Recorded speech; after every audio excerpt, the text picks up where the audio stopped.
Olá, boa tarde, vigilantes, tudo bem com vocês? Hoje eu venho aqui trazer algumas informações, referente a alguns temas importantes, conforme nós havíamos trazido, numa live anterior. Existe hoje algumas discussões que são bastante importantes para a nossa categoria, no que tange ao direito previdenciário, às aposentadorias, E uma dessas questões é a ADI 6309. Rapidamente, para quem não conseguiu acompanhar ou não sabe do que se trata, é uma ação direta de inconstitucionalidade que está lá no STF e está discutindo ali algumas regras trazidas pela reforma previdenciária. Então, quais seriam essas regras, Uma delas é a questão da pontuação exigida para aposentadoria especial, então os 86 pontos, Então a ADI ela discute ali essa questão, tentando retirar essa pontuação, essa idade mínima exigida. Então voltasse somente os 25 anos de tempo de contribuição. Outra questão também é a questão da renda mensal inicial. Então hoje, ela inicia com uma base de cálculo de 60%, acrescida 2% ao ano. Então, a ADI ela também tenta voltar a ser 100% do salário de contribuição. E outra questão também é a questão da conversão do tempo especial em comum, que foi excluído com a reforma previdenciária.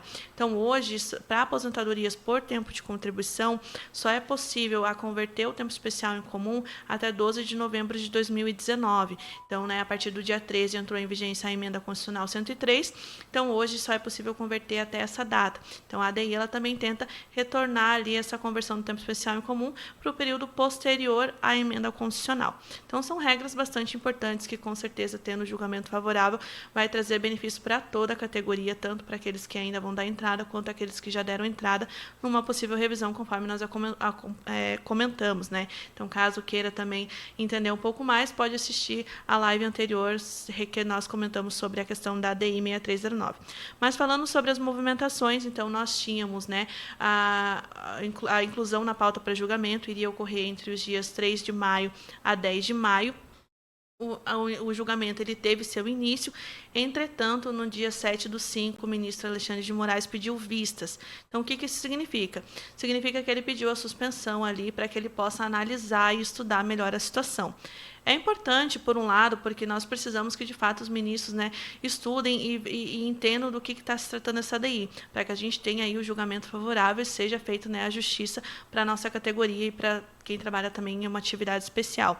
Então, esse pedido de vistas, essa suspensão para que possa ser estudado o caso, ele tem um prazo de 90 dias úteis. Então, dentro desse prazo de 90 dias úteis, o ministro ele tem que devolver ali os autos para que possa ser incluído numa pauta para julgamento novamente.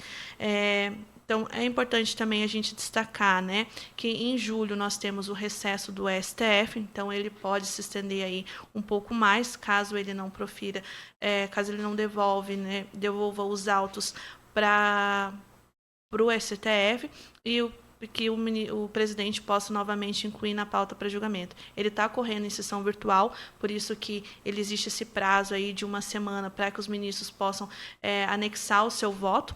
Então, a situação e os andamentos que nós tivemos recentemente são esses. Então, qualquer novidade, o escritório aqui continua acompanhando, qualquer novidade a gente vai trazer aqui para vocês, mas por enquanto nós temos essa movimentação. Então, foi pedida a suspensão para uma análise da situação do tema que está sendo discutido, e assim que o ministro devolver os autos, o presidente ele pode novamente incluir na pauta para julgamento, e daí nós trazemos essa informação aqui para vocês.